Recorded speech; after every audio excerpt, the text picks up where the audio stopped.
Grizzly bears in Washington's Cascades have gained a Bigfoot-like reputation.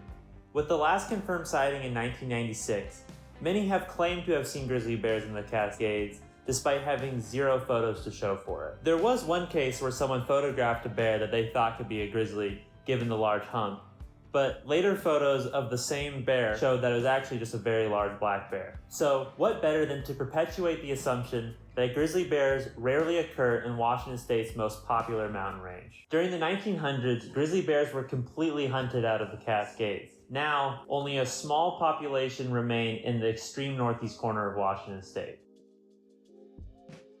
In 2022, we set out on the Pacific Crest Trail with the goal to walk all the way across Washington State. Starting at the Oregon border, we hiked over 450 miles in 3 weeks northbound toward the Canadian border. Sadly, before we were able to finish, forest fires became an issue and we had to come off trail. At some points, we even saw fires while hiking. In late July 2023, we started at Hart's Pass and hiked about 30 miles north to touch the Canada border before doubling back, continuing south, and finishing our final section of Washington's Pacific Crest Trail at Rainy Pass. With around 90 miles to hike in 5 days, we had to make a good pace from the start. Our dad joined us for the first night as we made our way 5 miles north from Hart's Pass. From there, we hiked another 20 miles to the pass above the Canadian border, where we would leave our backpacks and tent as we made our way down to the border to tag it. By the time we made it back up the 7 miles to camp from the border, it was still early in the afternoon and we had plenty of time to continue our way south.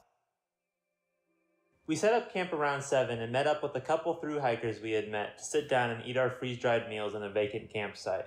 Suddenly, what was very clearly a short-tailed weasel ran right behind the hikers with a large vole in its mouth. And the vole looked huge. It looked like a wolverine running across the meadow with a marmot. Over the next 5 minutes or so, we watched the weasel hunt the meadow adjacent to us, and every now and then it would pop back in and see what we were up to. While watching, it must have caught at least 3 different voles darting around the meadow, snagging them like they couldn't even move. The next morning we woke up around 8 a.m., quickly got packed, and continued our way south.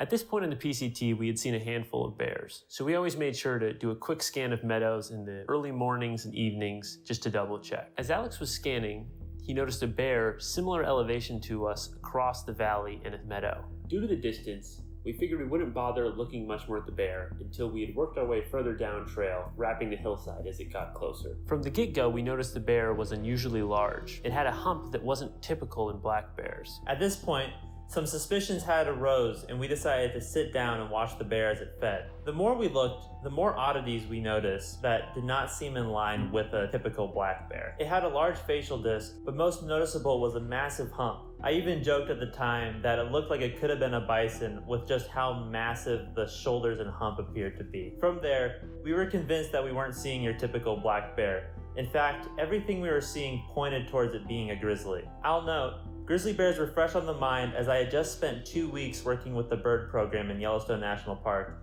and had had a great opportunity to study a handful of different ages and sexes of grizzly bears. We watched it for maybe about 20 more minutes as we snapped tons of photos through the binoculars and got an exact pin of where we found it. With a tight schedule on our hands, we decided it wouldn't be worthwhile to cross the large valley it was on the opposite side of and get closer. Since we had a large amount of miles to do, we hastily got moving and worked our way towards Hart's Pass where we would spend the night.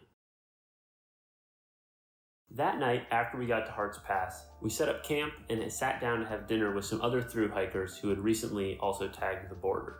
After dinner around sunset, Andrew and I headed out and started to search the road for wildlife. Though we came up empty-handed, we ran into the same hikers that we had had dinner with, and they made a comment that they had seen a possible wolverine run across the road. We were obviously shocked and a little irritated that we had missed one of the rarest mammals in all of Washington State. But sometimes, that's just how the cookie crumbles. The following morning, we woke up before sunrise to try to locate said wolverine. We hiked the same road that they saw it on the previous night, but sadly didn't come up with anything. Though, on our walk back, we saw a small animal darting through the underbrush and the fallen logs in the berm.